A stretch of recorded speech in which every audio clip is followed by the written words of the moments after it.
National chairman doctor Koppula Vijay Kumar గారి ఆదేశానుసారం ఈ మధ్యలోనే వరల్డ్ బుక్ రికార్డులో కూడా సామాజిక సేవలో తన పేరు సంపాదించుకోవడం జరిగింది.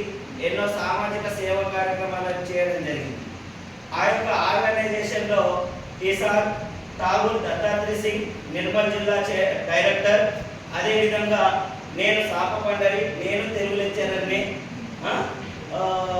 ముదోల్ నియోజకవర్గ డైరెక్టర్ని. మొన్నటి వరకు నేను కుబీర్ మండల చైర్మన్ మాత్రమే ఉండింటిని. ఈ మధ్యనే నాకు నేషనల్ అచీవర్స్ అవార్డు హైకోర్టు న్యాయమూర్తి చేత అవార్డు రావడమే కాకుండా నాకు ప్రమోషన్ కూడా రావడం జరిగింది. ముదోల్ తాలూకా డైరెక్టర్. ఇక్కడ మీకు చెప్పబోయేది ఏంటమ్మానంటే, మా యొక్క నేషనల్ చైర్మన్ కొప్పుల విజయ్ కుమార్ గారి ఆదేశానుసారం పిల్లలు అనేటువంటి వాళ్ళు, యూత్ పిల్లలు అనేటువంటి వాళ్ళు ఈ మాదక ద్రవ్యాలకు అలవాటు పడకూడదు. ఒక్కసారి దేనినైనా అలవాటు పడ్డము అని అంటే దానిని వదిలించుకోవడం చాలా కష్టం. మనకు తెలియనంత మట్టుకు చాలా హ్యాపీ. ఒకవేళ తెలుసుకోవాలని ప్రయత్నం చేసినావంటే అప్పటికే నువ్వు సగం చెడిపోయినట్టు. ఇంకా కొద్దిగా ప్రయత్నం చేసినావంటే 75%. ఇక తెల్లారి నుంచి ఏముంటుంది, స్టార్ట్ అయి ఉంటుంది. ఇక కాబట్టి ఈ సిగరెట్ కానీ, గుట్కా కానీ, గంజాయి కానీ, ఇవన్నీ కూడా తంబాకు, పొగాకు ఇక్కడ నమ్ముతూ ఉంటారమ్మా. వాటి వల్ల మీకు ఏమవుతున్నది? వాటి వల్ల మీకు ఏమైనా లాభాలు ఉన్నాయా? వాటి బదులు కాజు, కిస్మిస్, బాదాం, యాపిల్స్, ఏమైనా ఫ్రూట్స్ ఇటువంటి తినండి కదా. మన అమ్మమ్మలు, నానమ్మలు దగ్గర 100 సంవత్సరాలు బతికిండ్రు. మినిమం లేదు సార్, ఎవరు బతక ఈ రోజులలో చాలా కష్టం. ఎవరో ఒకరు బతుకుతున్నారు 100 సంవత్సరాలు అని అంటే రైట్, అది కూడా కరెక్టే. అప్పుడు పోషక పదార్థాలతో కూడినటువంటి విలువైనటువంటి ఆహార పదార్థాలు అనేటువంటి నాణ్యమైనటువంటి పదార్థాలు మనకు అందుబాటులో ఉండే వాళ్ళు బతికిండ్రు. ఇప్పుడు మనం తింటున్నటువంటి తిండే రసాయన పదార్థాలతో కూడినటువంటిది. Organic fruits, organic foods, food కావచ్చు, ఫ్రూట్స్ కావచ్చు, ఇంకేమైనా కావచ్చు, మొత్తం అన్ని కూడా మనం దేని మీద ఆధారపడి ఉన్నాం? ఆర్గానిక్. రసాయన పదార్థాలు కూడినటువంటి పదార్థాలనే తీసుకుంటున్నాం.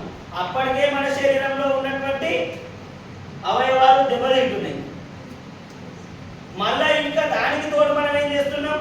లేనిపోని బీర్లని, విస్కీ అని, బ్రాండీ అని, ఇవి షోపులలో పోతున్నాం. మీరు చూడండి, ఎంజాయ్ చేయడం తప్పు కాదు, జీవితంలో నవ్వుతూ బతకడం తప్పు కాదు. అందరూ నవ్వుతూ బతకాలని కోరుకుందాం. కానీ జీవితమే నవ్వుల పాలయ్యే విధంగా బతకదు. ఎవరి కోసం బతకద్దు? మన తల్లిదండ్రుల కోసం అన్న బతకద్దు. ఎందుకంటే ఆయన కష్టం చేసి నా బిడ్డే, నా కూతురు, నేను పొద్దంతా రాత్రంతా ఎండలో, రాత్రి తెల్లనక చలిలో, వర్షంలో, తేళ్లలో, రాళ్లలో, పుట్టల్లో, పాములలో, ముళ్ళల్లో, కంపలలో ఏదో కష్టం చేసి మిమ్మల్ని చదివిస్తున్నారు. ఎందుకు చదివిస్తున్నారు? మరి అదే 1 లక్ష రూపాయల జీతగాడి బండి పెట్టేసి మిమ్మల్ని ఉంచితే అయిపోతుంది కదా పొలం పనికి.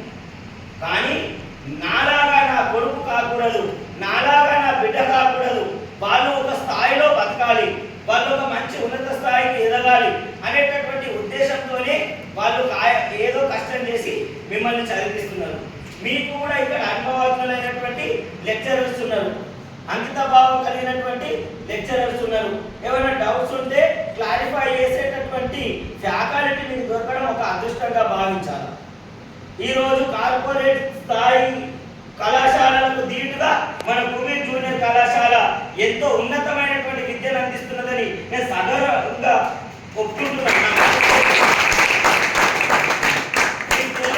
విషయం ఏంటంటే, నా కూతురును నేను ఇక్కడనే సెకండ్ ఇయర్ చదివిద్దామని తీసుకొచ్చిన, కానీ ఒకే ఒక కారణం వల్ల నేను బయటకు పోవాల్సి వచ్చింది. ఈ విషయం సంపత్సారి పూర్తిగా తెలుసు, కేవలం సంస్కృతి లేకపోవడం వల్ల. ఎందుకంటే ఎక్కడికి పోయినా ఇదే విద్య. నేను నిజామాబాద్లో చెప్పిన, బోధన్లో చెప్పిన, కరీంనగర్లో చెప్పిన, ఏడి పోయినా 2 ఆడే అన్న కానీ డబ్బులు ఎక్కిస్తున్నానని చెప్పి 2 16 అంటే 7 పోయినా 2 3 6 4 రెట్లు 8 5 రెట్ల 10. కాబట్టి మీకు ఒకటే నేను కోరుకునేది ఏంటంటే యూత్ పిల్లలారా, అమ్మాయిలు కావచ్చు అబ్బాయిలు కావచ్చు, అట్రాక్షన్స్ కు గురి కాకండి. కేవలం ఈ వయసులో మీరు గురయ్యేది అట్రాక్షన్స్. చెడిపోయేటటువంటి దానికి తొందరగా అట్రాక్షన్ మనం రియాక్ట్ అవుతాం. కానీ అది లైఫ్ లాంగ్ మనకి ఏం చేస్తుంది అంటే ఫెయిల్ చేస్తుంది. మన లైఫ్నే ఫెయిల్ చేసేస్తుంది. మన లైఫ్ పాస్ కావాలా, మనం ఒక గోల్కు రీచ్ కావాలా, మన తల్లిదండ్రుల పేరు నిలబెట్టాలా. మన తండ్రి మన ఊళ్ళో ఇలా కాళ్ళ దగ్గరేసి నలుగుట్లో వెళ్ళి హోటల్లో వెళ్ళి అరే ఒక ఛాయ్, అరే బతుకు నాడుకొకటి ఏడుకోటి అని ఇలా అన్నారంటే మనం ఏం చేయాలా? అన్న నీ బిడ్డ మస్తు మంచి మార్కులతో పాస్ అయిందట, కానీ అన్న నీ కొడుకు చాలా బ్రహ్మాండమైనటువంటి మార్కులు వచ్చినట్టు జాబ్ వచ్చిందట అని అంటే మన నాన్న కాళ్ళ ఎగరేసుకొని తిరుగుతాడు. అవునా కాదు? అదే మన నాన్న తల దించుకోవాలన్నా కూడా కారకులు ఎవరు? మనమే. మనం చేసేటటువంటి తప్పిదాల వల్ల మన తల్లిదండ్రులు తల కిందికేసుకోవాల్సి వస్తున్నది. కాబట్టి విద్యార్థులారా, మీరు అట్రాక్షన్స్ అనేటువంటి వాటికి గురి కాకండి. తల్లిదండ్రులను ఒక్కసారి ఏదైనా పని చేసేటప్పుడు నేను చేసేది కరెక్టా తప్ప, వెనుక ఎవరున్నారు? అమ్మ నాన్న ఉన్నారు. మరి నేను ఏమైనా చేస్తే ఏమవుతుంది?